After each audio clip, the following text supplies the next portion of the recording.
اس لیے کسی نے کہا نگاہ ولی میں وہ تاثیر دیکھی، بدلتی ہزاروں کی تقدیر دیکھی، بدلتی ہزاروں کی تقدیر۔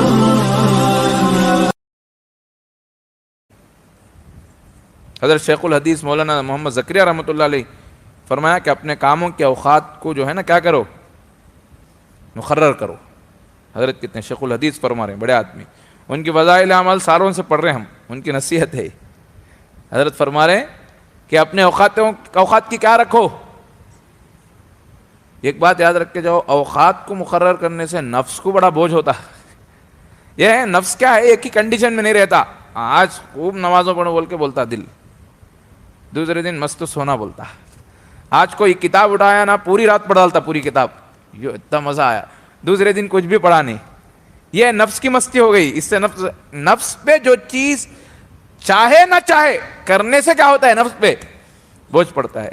تو ایک فائدہ یہ ہوتا ہے، کہتے ہیں کہ اپنے کاموں کو کیا کرو، آپ طے کر لو، میں فلاں مسجد میں ظہر پڑھنا بول کے آپ طے کر لو، ہر دن پڑھوں گا۔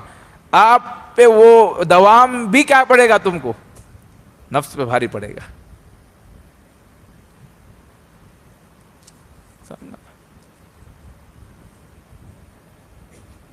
مولانا محمد، یہ ہم جو مجلس سے رکھتے ہیں نا، اس کا یہی مقصد ہے، اصل میں ترتیب یہی ہے، بندہ یہاں آئے تو یہاں کے انوارات لے، اور وقت پہ جب ایک ہفتے واری جب مسلسل آتا ہے نا، بندے کی ایک ہی کیفیت ایک ہی حالت نہیں رہتے، تو بندے میں مضبوطی آنا شروع ہوتا ہے۔ ہم کو خیال نہیں رہتا، اتنی مضبوطی آ جاتی، آگے چل کے معلوم ہوتا ہے۔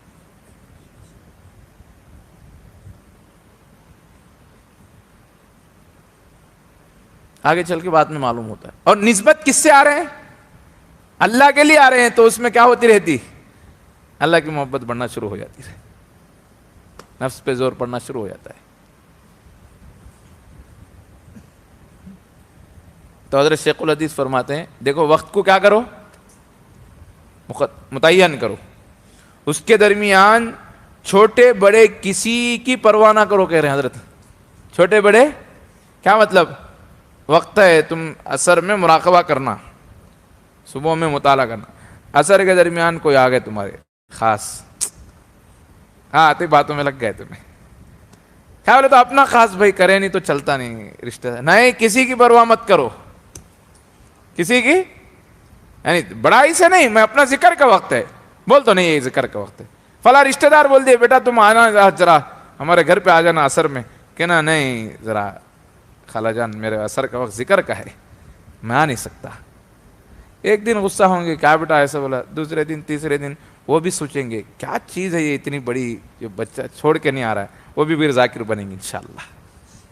ہم سمجھتے ہیں دنیا والوں کی باتیں ماننے ہی میں اصل چیز ہے، نہیں، منوانے کی عادت ڈالو۔ ہم اتنے کمزور لوگ ہیں، ہماری استقامت چھوٹی چیزیں توڑ دیتی۔ بیوی بولی نا جی آج کیا کی ہو رہا ہے، بولتے ہی جانا ذرا ہاسپٹل، کہتے اثر کا مراقبہ آؤٹ، پریشان حیران، کیا بہت اہم کام تھا، کیا اہم کام تھا، ایسے اہم کام ہزاروں نہیں، اس سے 100 گنا اہم ہے، اللہ والوں کی زندگیوں میں ٹھوکر مار رہے ہیں۔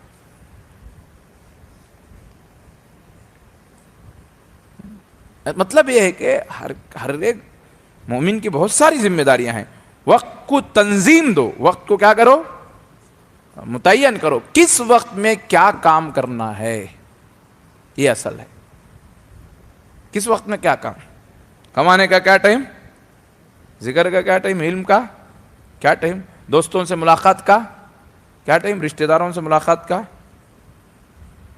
3-4 مہینے سال لگاتار ذکر کیا خوب، ذرا شادی آئی تو 8 دن آؤٹ، اللہ دیکھتے ہیں نہیں مضبوطی نہیں آئی۔ اب شادی نہیں آنا بولے تو نہیں آتا، وہ امتحان تھا، نارمل حالات ہو تو امتحان کا ہوتا ہے، اب سال تو نے ذکر کیا تو تیرا نتیجہ دیکھنا تھا اللہ کو تو کتنا مستقیم ہے، اب تیری ایک شادی نے تیرے سارے ذکر کو آؤٹ کر دیا تو ابھی مستقیم نہیں بنا، شیطان کے حوالے ہو گیا، تو سمجھ میں آئی بات، امتحان ہے راستے پہ۔ ہاں دنیا والے ذرا کچھ پڑھاتے ہیں تو امتحان لیتے ہیں، اللہ یہاں اپنی محبت دینا تو امتحان نہیں لیتے۔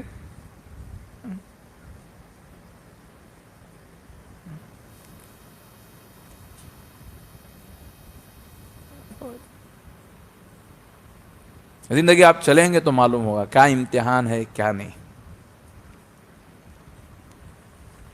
غیر ضروری چیزوں کو ہم ضروری سمجھ کے وقت کا ضیاع کر رہے ہیں.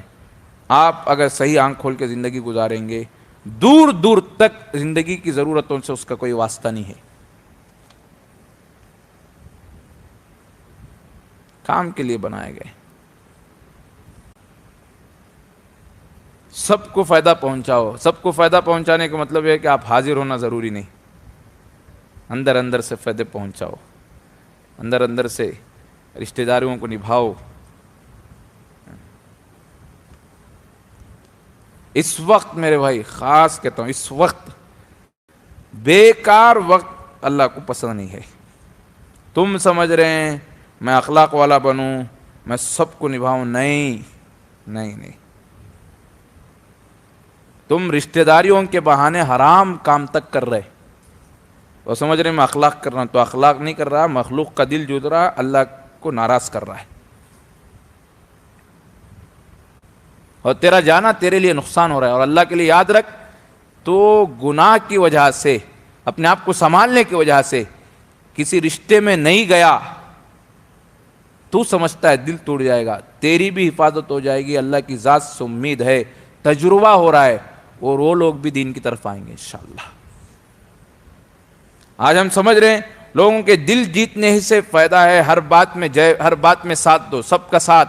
نہیں نہیں نہیں نہیں نہیں. اللہ کے لیے کبھی ہجر، کبھی دور رہنا، کبھی سختی، اس سے بھی مخلوق محبت کرتی ہے. اس سے بھی کیا کرتی ہے؟ مخلوق محبت کرتی ہے. ہمارا ایمان یہی ہے. چیزوں میں فائدہ ڈالنے والے کون؟